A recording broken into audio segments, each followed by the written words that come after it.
Assalamualaikum warahmatullahi wabarakatuh. Innal hamdalillah nahmaduhu wa nasta'inuhu wa nastaghfiruh wa na'udzu billahi min shururi anfusina wa min sayyiati a'malina. May yahdihillahu fala mudilla lahu wa may yudlil fala hadiya lahu. Asyhadu an la ilaha illallah wahdahu la syarika lahu wa asyhadu anna Muhammadan abduhu wa rasuluh sallallahu alaihi wa ala alihi wa man sara ala nahjih wa tamassaka bi sunnatihi ila yaumiddin wa salaman tasliman katsira. Ya ayyuhalladzina amanu taqullaha haqqa tuqatih wa la tamutunna illa wa antum muslimun.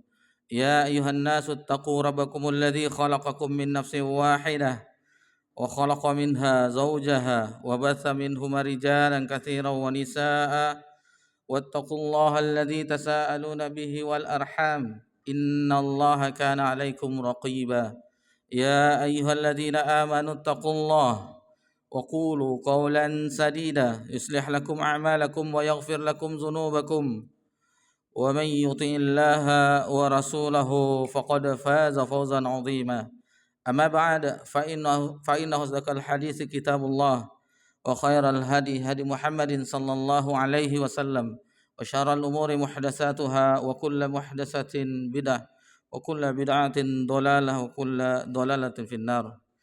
Puji syukur hanya milik Allah Subhanahu wa taala. Allah Subhanahu wa taala senantiasa mencurahkan nikmat kepada seluruh makhluknya dan itu tidak pernah terhenti walaupun hanya sekejap mata. Salawat beriringkan salam kepada Nabi kita tercinta Nabi Muhammad sallallahu alaihi wasallam. Dan di antara nikmat yang kita rasakan, alhamdulillah di malam ini kita berada di salah satu tempat yang terbaik di permukaan bumi, yaitu Masjid Allah Subhanahu wa taala, dalam rangka menjalankan kemerdekaan. Bagaimana kita katakan menjalankan kemerdekaan? Bahwasanya ketika kita beribadah ikhlas hanya untuk Allah Subhanahu wa taala, sebagaimana dijelaskan oleh ulama kita, itu adalah kemerdekaan yang hakiki. Bukankah Allah Subhanahu wa taala berfirman bahwasanya tujuan kita diciptakan untuk hal yang demikian? Allah Subhanahu wa taala berfirman dalam surah Az-Zariyat, "Wa ma khalaqatul jinna wal insa illa liya'budun." Dan tidaklah aku ciptakan jin dan manusia melainkan agar beribadah kepadaku. Maksudnya beribadah mentauhidkan Allah tanpa berbuat syirik sedikit pun. Nah, ini dia hakikat kemerdekaan. Alhamdulillah, seorang yang bertauhid kepada Allah, menjauhi kesyirikan, maka dia telah bebas dari perbudakan hawa nafsu, perbudakan dunia, perbudakan segala macam hal-hal yang menggantungkan hati kepada selain Allah Subhanahu wa taala. Adapun tentunya bagi negeri kita, alhamdulillah kita memuji Allah ya, bukan harus tanggal 17 Agustus enggak. Karena momen ini kita mengetahui nikmat anugerah dari Rabbul Alamin, yaitu diberikannya kemerdekaan, keamanan bagi negeri, bagi bangsa kita tercinta. Maka untuk mengisinya ya tentunya dengan rasa syukur kepada Allah Subhanahu wa taala, melakukan ketaatan kepada Allah Subhanahu wa taala, menjauhi hal-hal yang dilarang, yang dimurkai oleh Allah Azza wa Jalla. Nah, ini salah satu bentuk. Bukan bapak-bapak harus main bola pakai daster, enggak. Kadang-kadang kita menyaksikan ini menyalahi syariat. Kadang-kadang ada unsur perjudian, apalagi di hari H ada musik-musiknya, joget-jogetnya, waliyahzubillah ada yang minum khamar dan seterusnya. Bukan keberkahan yang turun bagi negeri kita, tetapi yang akan turun adalah bala, azab, musibah yang akan turun karena kita yang mengundangnya. Allah musta'an. Bapak-bapak, ibu-ibu yang semoga diberkahi dan dirahmati oleh Allah Subhanahu wa taala, itu tadi hanya mengingatkan bagi kita bahwasanya di bulan Agustus ini ya itulah yang kita ingat bagi negeri kita, tentunya kita memperbanyak syukur kepada Allah Subhanahu wa taala dengan ketaatan kepadanya. Insyaallah kita akan lanjutkan pelajaran kita di pembahasan Tazkiyatun Nufus. Alhamdulillah kita telah membahas di bab yang kelima, sebab-sebab hati menjadi sakit. Terakhir kita di poin yang keempat, yaitu cinta dunia di pertemuan kita sebelumnya. Cinta dunia. Dan kita di malam ini insyaallah masuk ke poin yang kelima, 4 racun hati, yang tentunya ini penyebab hati menjadi sakit. 4 racun hati tersebut, yang pertama berlebihan dalam berbicara. Berlebihan dalam berbicara. Yang kedua berlebihan dalam memandang. Yang ketiga berlebihan dalam makan. Ini yang berbicara kena. Allah Ustaz. Ya namanya kebenaran harus disampaikan. Walaupun yang berbicara banyak makannya. Makannya tidak banyak, tambuhnya berulang-ulang. Kemudian dan berlebihan dalam bergaul. Berlebihan dalam bergaul. Ini 4 racun hati yang diantara faktor sebab-sebab hati menjadi sakit. Taib, kita akan bahas ini. Ya, alhamdulillah kita telah berada di bulan yang ketiga ya, di Rabiul Awal 1448 Hijriah, 14 Agustus 2026 Masehi. Berlebihan dalam bicara. Rasulullah sallallahu alaihi wasallam bersabda, di sini muallif rahimahullah taala membawakan hadis yang diriwayatkan oleh Imam Bukhari dan Imam Muslim, juga Imam At-Tirmizi dari sahabat yang mulia Abu Hurairah Abdurrahman bin Sakhar Ad-Dausi, salah satu suku dari Yaman, dan beliau adalah sahabat yang paling banyak meriwayatkan hadis Nabi sallallahu alaihi wasallam. Apa bunyinya? Man kana yu'minu billahi wal yaumil akhir falyaqul khairan au liyasmut. Jadi barang siapa yang beriman kepada Allah dan hari akhir, hendaklah ia berkata yang baik atau diam. Di sini muallif rahimahullah taala, penulis, mudah-mudahan Allah merahmatinya, orang yang banyak bicaranya maka ia banyak salahnya, dan kesalahan-kesalahannya itu dapat merusak dan membuat hatinya sakit. Ini penjelasan dari penulis. Tentunya kita akan tambahkan ya, tidak mungkin kita cukupkan sampai di situ. Jadi ini banyak berbicara bukan seperti seorang dosen, seorang guru atau seorang mentor, tentu banyak bicaranya. Maksudnya banyak bicara yang di sini yang bagaimananya tentunya hal-hal yang tentunya yang banyak salahnya, yang berbau lagho dan seterusnya. Adapun apabila yang disampaikan kebenaran, tidaklah masalah. Tadi di awal kita telah sebutkan di Khutbatul Hajah, di ayat yang ketiga, ya ayyuhallazina amanu taqullaha wa qulu qaulan sadida. Wa qulu qaulan sadida. Salah satu dalil dalam surah Al-Ahzab bahwasanya kita diperintahkan bertakwa dan berkata yang benar. Berkata yang benar. Usahakan lisan kita keluar darinya yang benar. Kalau tidak benar, ini hadisnya. Kalau tidak keluar yang benar, falyaqul khaira aw liyasmut. Diam itu lebih baik. Jadi kita harus banyak belajar diam juga, sebagaimana kita dahulu belajar berbicara. Nah, kita belajar diam apabila itu tidak baik, maka lebih baik diam, karena hal yang apapun yang kita ucapkan itu akan dicatat oleh Allah Subhanahu wa taala. Dalilnya nanti bisa dilihat bahwasanya Allah Subhanahu wa taala akan mencatat semuanya, hal-hal yang baik itu perkataan, penglihatan, pendengaran, hati. Kalau di dalam surah Al-Isra ayat 36, Allah Subhanahu wa taala berfirman, "Wala taqfu ma laisa laka bi ilm." Janganlah kamu mengikuti sesuatu yang tidak kamu ketahui. Innas sam'a wal basara wal fuad kullu ulaika kana anhu mas'ula. Jadi sesungguhnya pendengaran, penglihatan dan hati semuanya akan diminta pertanggungjawabannya di sisi Allah Subhanahu wa taala. Adapun dalam surah Qaf, Allah Subhanahu wa taala berfirman, nanti bisa Bapak-bapak, Ibu-ibu lihat dalam surah Qaf ayat 16 sampai ayat 18. Allah Subhanahu wa taala berfirman, "Wa laqad khalaqnal insana wa na'lamu ma tuwaswisu bihi nafsuh wa nahnu aqrabu ilaihi min hablil warid." Dan sesungguhnya kami tidak menciptakan manusia dan mengetahui apa yang dibisikkan oleh hatinya, dan kami lebih dekat kepadanya daripada urat lehernya. Iz yatalaqal mutalaqiyani 'anil yamini wa 'anil shimal. Itu ketika dua orang malaikat mencatat amal perbuatannya, seorang duduk di sebelah kanan dan yang lain duduk di sebelah kiri. Jadi ma yalfizu min qaulin illa ladaihi raqibun atid. Jadi tiada satu pun ucapan yang diucapkan melainkan di dekatnya, melainkan pengawas yang selalu hadir. Jadi apa yang kita ucapkan itu tidak bisa ditarik lagi. Setelah keluar itu tidak bisa ditarik. Bagaimana menariknya? Apabila itu melukai hati saudara kita, akan luka jadinya.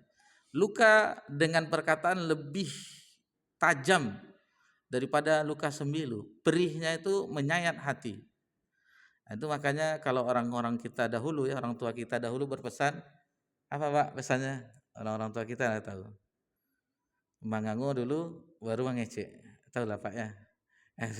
Tahu Pak. Jadi orang tua dahulu katanya mangango dulu baru ngecek. Jadi pikirkan dulu, maksudnya pikirkan dulu baik atau enggak. Kalau baik itu baru diucapkan. Nah, ini pepatah-pepatah orang tua kita dahulu ya demikian.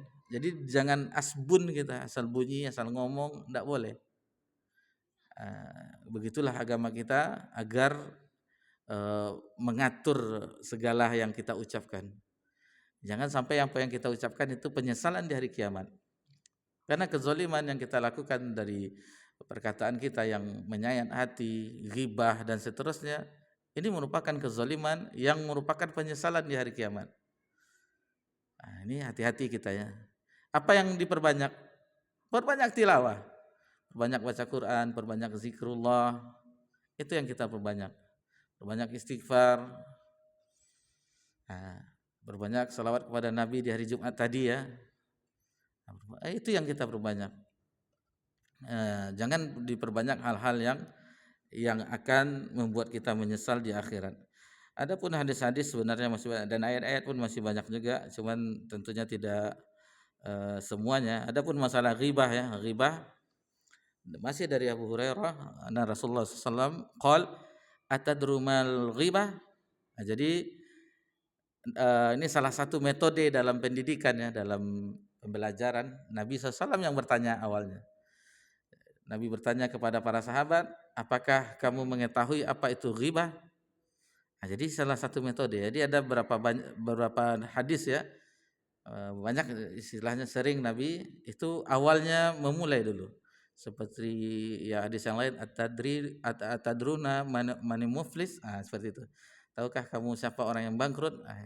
Ada Nabi bertanya dahulu. Wahai Umar, di hadis Jibril, apakah kamu mengetahui siapa yang datang itu? Di hadis Jibril yang panjang ya, yang menanyakan tentang Islam, iman dan ihsan. Sudah lewat ya Pak pelajarannya. Kita hadis arba'in sampai hadis ke berapa? 12. Alhamdulillah. Pasti dah lewat. Kalau hadis Jibril di matan arba'in hadis yang kedua. Alhamdulillah. Jadi ketika itu para sahabat menjawab, qalu Allahu wa rasuluhu a'lam. Ini adabnya ya, Allah dan Rasulnya yang lebih mengetahuinya. Ini ketika Nabi SAW hidup. Kalau sekarang bagaimana? Cukup dengan Allahu a'lam. Karena Rasulullah SAW telah wafat. Nah, di sini disebutkan apa? Zikraka akhuka bima yakrahu. Jadi ketika engkau berkata sesuatu tentang saudaramu yang tidak ia suka, Maka itulah yang ghibah. Menyebutkan segala sesuatu yang tidak ia suka, itulah yang ghibah. Qila afaraita in kana fi akhi. Jadi ada yang menambahkan di antara para sahabat, wahai Rasulullah, bagaimana seandainya itu benar-benar ada pada saudara kita itu, saudara saya itu, dia benar-benar demikian. Maka kata Nabi SAW, qal in kana fi ma taqul faqad tabatah. Dan apabila engkau yang engkau katakan itu benar pada dia, yang keburukan yang engkau bicarakan, maka itulah hakikat dari ghibah. Itulah sebenar-benar ghibah. Wa illam yakun fi faqad bahtah. Dan apabila itu tidak sesuai, maka engkau telah berdusta atas dirinya. Jadi kalau benar itu adalah ghibah, yang keburukan ya. Tapi kalau itu tidak benar yang kau bicarakan, maka itu adalah dusta. Kita tambahkan juga faedah ya, misalnya ada orang yang sedang berghibah, ada beberapa sikap yang kita bisa lakukan sebagaimana yang disebutkan Syekh Muhammad bin Shalih Al-Utsaimin ketika mensyarah hadisnya, hadis tentang ghibah. Ada 3 sikap minimal ya. Yang pertama, sikap kita itu yaitu melarang majelis ghibah tersebut. Jangan kita ikut pula menambah-nambahkan atau senyum-senyum mendengarnya, enggak boleh. Jadi ketika ada ya namanya kita berbicara ya, akhirnya terucaplah si fulan begini-begini atau ibu-ibu fulanah begini-begini. Jangan ditambahkan. Jangan ditambahkan. Jangan sampai kita berlezat memakan bangkai saudara kita. Seharusnya apa? Kita katakan, jangan katakan demikian. Alihkan pembicaraan seperti itu. Itu yang pertama ya, kita larang. Kemudian yang kedua, yang sebagaimana tadi kita telah singgung, yaitu dialihkan pembicaraan. Misalnya mengenai si fulan kita alihkan. Misalnya nanti kajian malam dengan siapa? Akan kita alihkan pembicaraan. Atau kita alihkan tentang hal-hal yang memalingkan pembahasan dari hal kehormatan saudara yang dijatuhkan. Alihkan apapun berita apalah begitu. Yang penting jangan sampai berlarut-larut. Kemudian yang ketiga, sikap kita ini minimal ya, itu kita bela dia. Kita bela yang orang yang sedang digibah itu, yang sedang dibicarakan aibnya, kita bela dia. Si fulan itu tidaklah demikian. Si fulan itu baik orangnya. Jadi ada counternya ya, ada istilahnya, ada yang untuk menyeimbangkannya. Menurut pengetahuan saya dia orang baik. Masalahnya setiap ada yang meninggal dia ikut fardu kifayahnya misalnya kan. Jadi teralihkan hal-hal yang berbau keburukan. Itu minimal ya. Sebenarnya banyak lagi tambahnya, misalnya kita tinggalkan majelis tersebut, kita pergi. Afan ya, ada perlu. Sebenarnya kita tidak menyetujui pembahasan itu. Nah, ini diantaranya ya, kita harus berubah. Jangan, dan sekarang bukan lisan yang menggibah sekarang. Sekarang yang bergibah apa? Jari jemari dengan mengetik ya di grup. Tidak ada dia sholat di masjid kita lagi misalnya. Udah pindah masjid ya. Misal ya. Karena syaitan itu, iblis itu dan bala tentaranya itu merusak hati kita, anak cucu Adam. Sehingga kita sama-sama jemaah bisa dirusaknya. Itu memang kepiawaiannya ya, membujuk rayu seolah-olah nasihat, tetapi akhirnya mengadu domba kita sehingga timbullah hasad di dalam hati kita dan seterusnya. Waliyahzubillah. Taib. Ini berlebihan dalam berbicara. Tapi kalau itu kebenaran, misalnya seorang itu enggak misalnya ceramah seperti ini, nanti Ustaz banyak bicara Ustaz. Atau khutbah 15 menit, 20 menit. Banyak kali bicara. Kami ngaji tentang tazkiyatun nufus enggak boleh banyak bicara. Itu beda konteksnya. Maksudnya konteks-konteks yang ada kecualinya. Taib. Jadi banyak hadis-hadis yang menjelaskan tentang ini. Kita cukupkan sampai di situ. Kita lanjut yang kedua, berlebihan dalam makan. Penulis rahimahullah taala membawakan firman Allah dalam surah Al-A'raf ayat 31. Di sini dibawakan firman Allah di dalam surah Al-A'raf ayat 31. Allah Subhanahu wa taala berfirman, "Wa kulu washrabu wa la tusrifu." Makan dan minumlah wa la tusrifu, tetapi janganlah berlebihan. Innahu la yuhibbul musrifin. Sungguh Allah tidak menyukai orang yang berlebih-lebihan. Jadi efeknya ya, akibat dari orang yang banyak makan itu maka mudah dia mengantuk, banyak tidurnya, lalai dan malas. Kalau sudah malas tentunya sudah malas baca, malas belajar, malas beribadah, malas pergi kajian dan seterusnya karena banyak makan. Ini kadang-kadang hadir di kajian pas mulai tidur. Allah musta'an. Ini Ustadz kenapa gemuk Ustadz? Ini berkah ya. Karena tidak terkontrol makannya.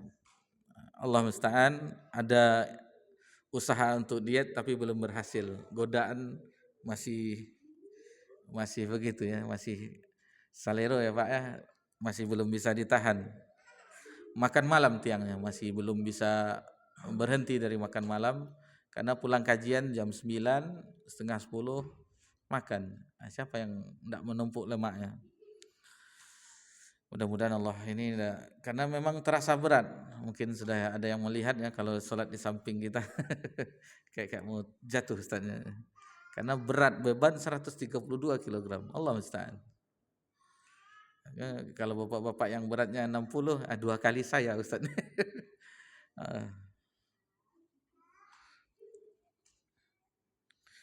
Taib, tentang makan kita tambahkan juga ya dari penulis supaya dapat faedah kita. Jadi ada beberapa yang kita tekankan di sini, tentunya yang masalah mengkonsumsi tentu yang halal, menjauhkan yang haram. Adapun tentang makan,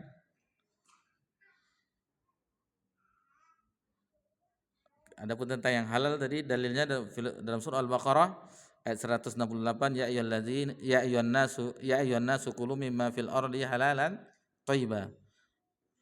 Wahai sekalian manusia, makanlah yang halal lagi baik dari apa yang terdapat di bumi. Begitu juga para nabi juga diperintahkan, para rasul, ya ayyuhar rusul kulu minat thayyibati wa'malu sholihah inni bima ta'maluna alim. Hai rasul-rasul, makanlah dari makanan yang baik-baik dan beramal solehlah, sesungguhnya aku maha mengetahui apa yang kamu kerjakan. Ini ancaman nih, ini harusnya yang membacakan mengambil ini masalah berlebih-lebihan.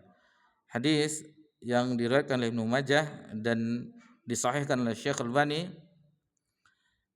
kata Nabi sallallahu alaihi wasallam, ma mala adamiyun wi'an syarra min batnin. Tidaklah seorang manusia memenuhi satu wadah yang lebih berbahaya dibandingkan perutnya sendiri. Jadi wadah seperti apa ya, jadi tong sampah perutnya, semua dimasukkan sini. Hasbul adami, sebenarnya seorang itu cukup dengan luqaimatun yuqimna sulbah. Jadi sebenarnya cukup dengan beberapa makanan saja yang bisa menegakkan tulang punggungnya. Fa in ghalabatil adamiyya nafsuh, namun jika tidak ada pilihan lain maka hendaknya fasulusul ta'am, jadi sepertiganya untuk makanan, wasulusun lisyarab, sepertiganya lainnya untuk minuman, wasulusun linafs, sepertiganya untuk nafasnya. Ini kalau bisa menyeimbangkannya, insya Allah itu akan termasuk pola kesehatan juga ya, termasuk pola kesehatan. Jadi intinya dari makanan. Banyak kita berbicara dengan pakar-pakar kesehatan, herbalis dan seterusnya, dokter juga, itu intinya dari makanan. Penyakit itu dari makanan. Dari makanan yang berlebihan akhirnya bukan menjadi hal yang bermanfaat bagi tubuh, tetapi menjadi penyakit atau racun bagi tubuh.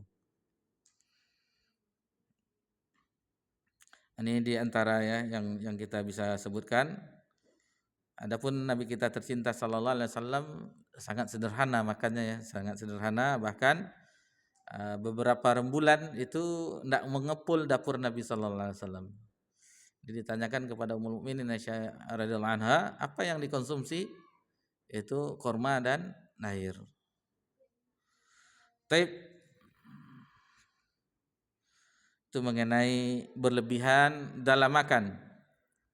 Kemudian yang ketiga disebutkan oleh penulis rahimahullah taala, yaitu berlebihan dalam memandang, melihat. Apa pesan Nabi sallallahu alaihi wasallam sebagaimana disebutkan di dalam buku kita yang kita bahas? Nabi sallallahu alaihi wasallam berpesan kepada Ali bin Abi Thalib radhiyallahu anhu, "Ya Ali, wahai Ali, la tudbir nazaratan nazrah." Janganlah engkau mengikuti satu pandangan dengan pandangan yang lain. Fa inna lakal ula wa laysat lakal akhirah. Karena yang pertama untukmu dan yang kedua bukanlah untukmu. Jadi ada beberapa kisah ya atau riwayat seperti ketika Fudail ibnu Abbas itu pernah melihat wanita. Nah, itu diambil wajahnya oleh Nabi, dipalingkan oleh Nabi SAW agar tidak melihat lama-lama kepada wanita. Di sini mualif menyebutkan memandang dan melihat sesuatu yang diharamkan, menonton televisi, ini dahulu ya, mungkin kalau sekarang kan handphone, film, membaca koran, majalah dan buku-buku yang berbau yang gambar-gambar yang seronok ya, semuanya akan merusak hati, akal dan agama seseorang. Yang harus diperhatikan oleh setiap muslim dan muslimah bahwa acara-acara televisi dan film-film yang ada, kalau di sini masih ditekankan televisi, kalau dahulu ya, karena buku ini terbit 2000 berapa nih? Ini masih televisi lah, 2000 berapa? Kayaknya belum, masih pertama terbit tahun 2010. Ah, ini masih lah ya, masih TV lah dulu, belum lah. Paling waktu itu BB ya, BlackBerry. Masih ada telepon-telepon yang tulalit itu. Jadi masih bahasanya masih televisi. Kalau sekarang enggak. Sekarang handphone kita apapun, waliyazubillah, kadang kita scroll ada saja yang lewat. Ada saja. Padahal kita melihat mungkin ada yang kita cari, mungkin ada kajian misalnya, ada aja yang lewat. Allah musta'an. Jadi fitnah ya, fitnah yang ini ada kisah ya, ada mendengar satu ceramah, pernah itu nonton waktu ketika itu, ada seorang syekh itu diberikan handphone, smartphone ya, smartphone. Lalu dikatakan ini syekh tinggal ketik saja semuanya bisa. Mau cari apa kita, itu bisa semuanya. Tinggal ketik saja, tinggal klik saja dan seterusnya. Semuanya kata Syekh, tanpa batas. Kalau ada jaringan internetnya katanya. Jadi semuanya bisa katanya. Syekh yang ditawari smartphone itu menolak. Kalau begitu saya tidak mau ini. Saya yang stupid phone saja, yang telepon yang lama itu, yang tulalit. Jadi menjaga beliau ya, hafizallah taala, dari hal-hal yang dapat merusak pandangan. Lalu di sini disebutkan yang harus diperhatikan oleh setiap muslim dan muslimah bahwa acara-acara televisi dan film-film yang ada yang dan disaksikan oleh kebanyakan orang. Sekarang ini acaranya 90% lebih adalah tontonan yang tidak bermanfaat, lebih merusak hati dan agama. Baik, kita tambahkan faedahnya tentang menjaga pandangan.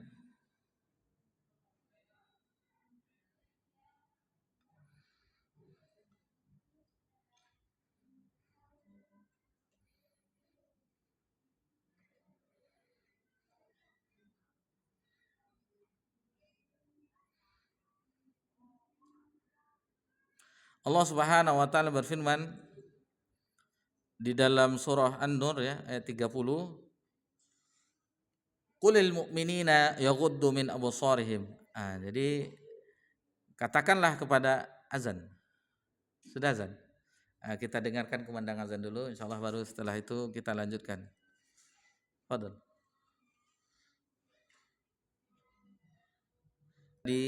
Terhenti di dalam surah An-Nur ya ayat 30. Qulil mu'minina yaghuddu min absarihim. Jadi katakanlah kepada laki-laki beriman, orang laki-laki beriman untuk menundukkan pandangan mereka. Wa yahfazu furujahum, dan menjaga kemaluan mereka. Dzalika azka lahum. Yang demikian itu lebih suci bagi mereka. Innallaha khabirum bima yasnaun. Dan sesungguhnya Allah lebih mengetahui apa yang mereka kerjakan. Bukan untuk laki-laki yang beriman saja, adapun untuk yang mukminah, wanita beriman juga diperintahkan. Jadi perintahnya bukan hanya untuk laki-laki saja. Untuk wanita ya juga di ayat sesudahnya ayat 31 yang potongannya saja karena dia ayatnya panjang ya. Wa qulil mu'minati yaghdudna min absarihin. Ini dia. Katakan kepada wanita yang beriman untuk menundukkan pandangannya. Jadi yang diperintah itu laki-laki dan perempuan dalam menundukkan pandangan. Ada yang wanita terfitnah, ada. Kalau di zaman dahulu ya, di zaman para sahabat yang terfitnah dengan wanita yang terfitnah dengan sahabat Dihya Al-Kalbi radhiyallahu anhu yang rupawan ya, yang ganteng. Itu bahkan di zaman Umar digundulin kepalanya, masih ganteng juga. Tetap ganteng juga ya, dasarnya memang ganteng. Itu makanya wanita ada juga yang terfitnah. Itu makanya ada ya sebagian yang hati-hati dengan kadang melihat ceramah ustadz juga, karena wanita juga diperintahkan menundukkan pandangan di dalam surah An-Nur ayat 31 tadi. Bukan untuk laki-laki saja, untuk wanita pun juga. Itu juga kita mengajarkan, misalnya kita dalam bepergian ya, misalnya bepergian dengan anak-anak. Lalu sekarang pakaian wanita kan di perempuan kita lihat di mana-mana di publik, itu seharusnya pakaian di rumah dibawanya keluar. Kita katakan kepada anak-anak, jangan kita ini jangan lama-lama dilihat misalnya. Itu mengajarkan juga kepada anak-anak kita. Cari tempat-tempat untuk bermain sama keluarga. Kalau di mall dia tentu ya berbahaya. Carilah tempat-tempat yang tidak merusak pandangan lah istilahnya. Kalau sekarang kan wanita ya mungkin karena bagaimana ya, atau kadang susah kita. Kadang-kadang dari situ kita paham kita akan hadis Nabi SAW bahwasanya yang banyak menjadi penduduk neraka itu wanita. Salah satunya lihatlah mereka dengan auratnya. Kemudian kalau di hadis disebutkan mereka yang kurang bersyukur kepada suaminya ya. Kufur terhadap suaminya, satu kesalahan suami hilang 1000 kebaikan. Ini sifat wanita. Dia pernah bahwasanya suaminya tidak pernah berbuat baik sedikit pun. Padahal sudah diajak umroh misalnya, diajak ini, dibelikan ini dan seterusnya. Salah suaminya sekali. Dah hilang kebaikannya. Ini yang menyebabkannya. Namun dari yang lainnya, bukankah di antara tanda-tanda hari kiamat Nabi mengatakan wanita yang berpakaian seolah-olah telanjang. Waliyahzubillah. Jadi untuk orang mukmin laki-laki dan mukmin perempuan juga agar menjaga pandangannya. Jadi banyak ya tentang pandangan ini. Ada tadi yang tentang asalnya dari mata. Mata ya, di sini dalam riwayat disebutkan bahwasanya yang intinya ya, ini ada sebelumnya bahwasanya sudah ditetapkan Allah Bani Adam itu melakukan zina. Di bagian ini al-ainu tazni, mata itu berzina, melihat ya, wal qalbu yazni, hati juga berzina. Fazina alni nazar, mata itu zinanya dengan memandang. Wazinal qalbi tamanni, jadi zinanya hati itu menginginkan, berangan-angan, membayangkan. Wal farju yusaddiqu ma hunalika au yukadzibuh. Adapun kemaluan itu yang membenarkan atau yang mendustakannya. Jadi asal muasalnya dari pandangannya, dari pandangan. Nah, itulah. Itu makanya pandang itu adalah panahnya beracun iblis. Sebagaimana di dalam hadis disebutkan, hadis ini diriwayatkan Imam Hakim dalam Mustadraknya, an-nazru syahmu min sihami iblis. Jadi memandang wanita adalah panah beracun dari berbagai macam panah iblis. Ya, kalau sudah kita pandang, ini sudah kena panah beracun dari iblis kita ya. Masmumatun faman tarakaha min khaufin la asabaha jalla wa azza imanan yajidu halawatu fi qalbi. Jadi barang siapa yang meninggalkannya karena takut kepada Allah, maka Allah akan memberi balasan iman kepadanya yang terasa manis baginya. Ini cobalah, misalnya kita memandang lalu kita palingkan, lalu kita beristighfar, itu biasanya dalam hati itu ada ketenangan. Ada ketenangan. Kita pakai sepeda motor, ada karyawati ya, biasanya karyawati sekarang pakai apa namanya baju sweater itu bukan untuk badannya tetapi untuk nutup roknya yang pendek, karena pagi sering itu ya, banyak di jalan pagi-pagi itu.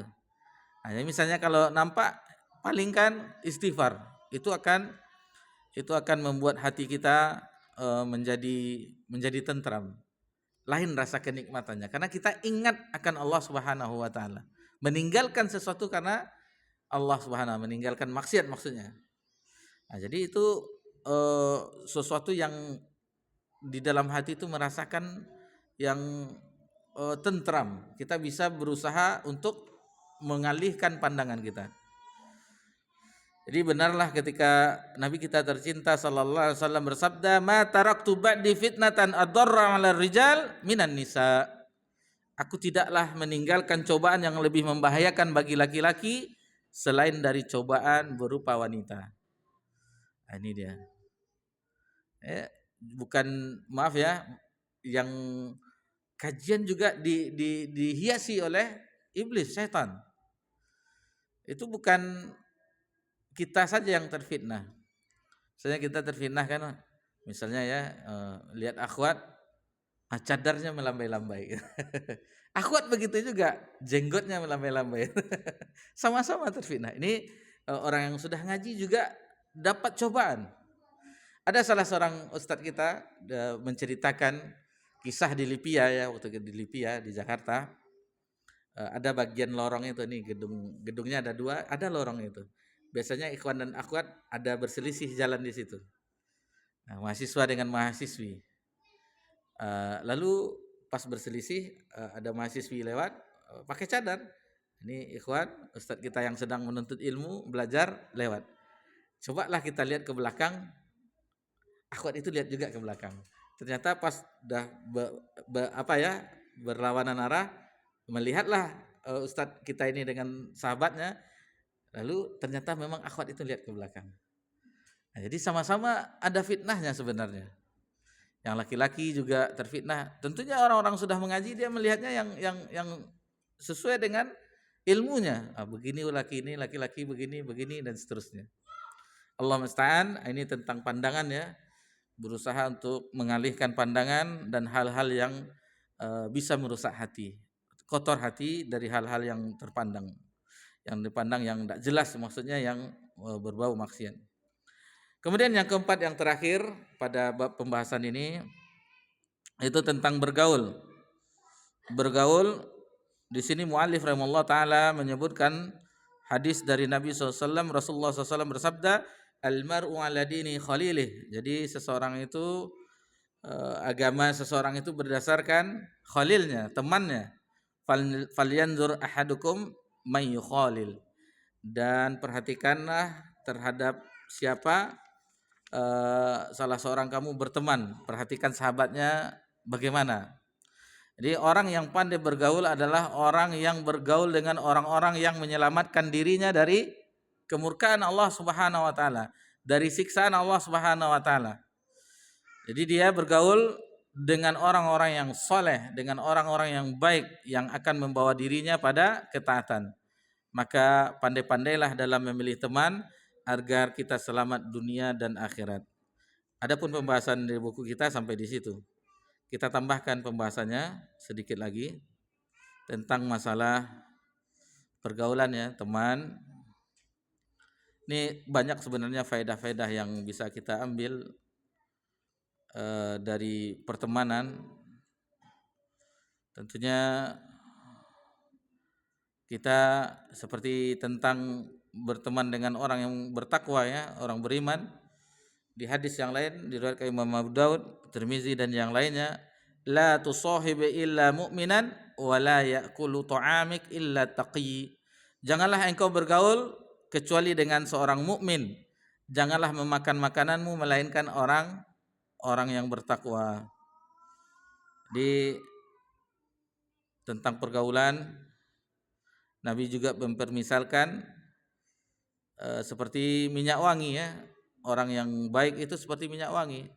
Meskipun kita tidak bisa seperti dia, tetapi kita sudah tercium aroma wanginya. Begitu juga sebaliknya dengan pandai besi. Baik, ini beberapa pelajaran tentang pergaulan, memilih-milih teman bergaul. Ini dijaga juga tentang pergaulan antara laki-laki dan wanita, itu ada batasnya. Tidak boleh berkhalwat dan seterusnya. Tentang pergaulan insyaallah kita sudah mengetahuinya ya. Itu tadi beberapa. Ada ayat di dalam Al-Qur'an di dalam surah Az-Zukhruf tentang persahabatan yang langgeng ya, yang akan tetap ada. Ayat berapa itu? Az-Zukhruf Al-Akhillah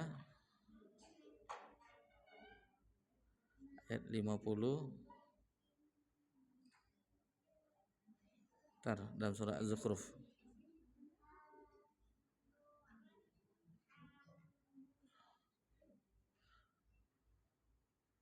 ayat 60.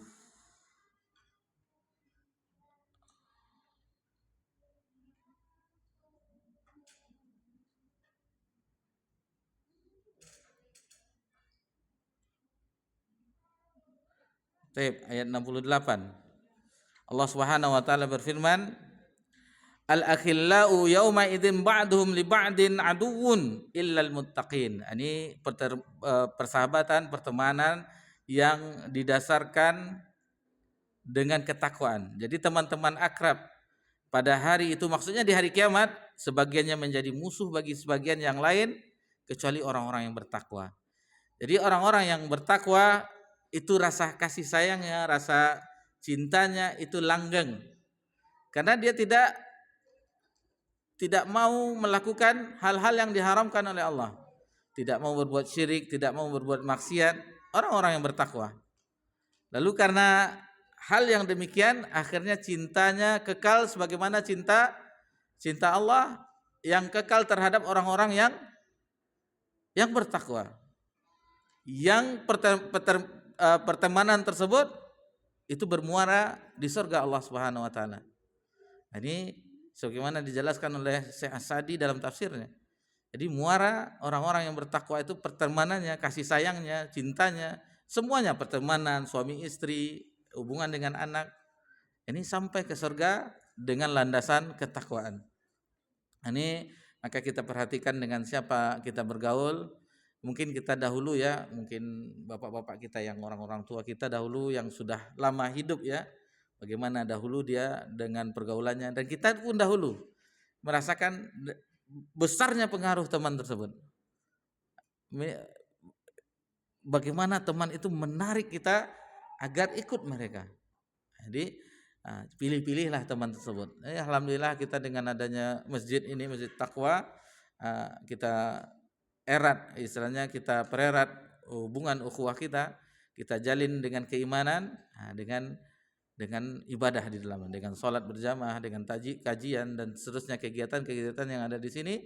Mudah-mudahan dengan itu kita diikat. Adapun cinta di antara di antara yang Allah abadikan ya sebagai contoh, dan mungkin itu tidak ada lagi sampai akhir zaman, yaitu kasih sayang yang saling mengasihi sayangnya adalah antara muhajirin dan ansar. Itu sebagai contoh bagi kita, dan itu mungkin tidak akan terulang sampai hari kiamat. Bagaimana upaya Nabi dan Allah mengikat hati mereka, persaudaraan mereka, muhajirin dan ansar. Itu Masya Allah luar biasa ya, kecintaan yang betul-betul murni karena Allah. Bahkan orang-orang Ansar lebih mendahului saudaranya muhajirin. Nanti bisa dilihat dalam surah Al-Hasyr, Istar namanya. Wa yu'thiru ala anfusihim walau kana bihim khasasah. Jadi dia lebih mendahulukan saudaranya muhajirin daripada dirinya sendiri meskipun dia membutuhkannya. Ini luar biasa. Tidak akan mungkin terjadi hal yang sebagaimana digambarkan muhajirin dan ansar sampai akhir zaman. Di zaman Nabi Sallallahu Alaihi Wasallam. Apa yang mengikat mereka? Keimanan dan ketakwaan. Benar-benar prioritas utama mereka itu adalah akhirat. Kalau kita tidak, ada udang di balik batu.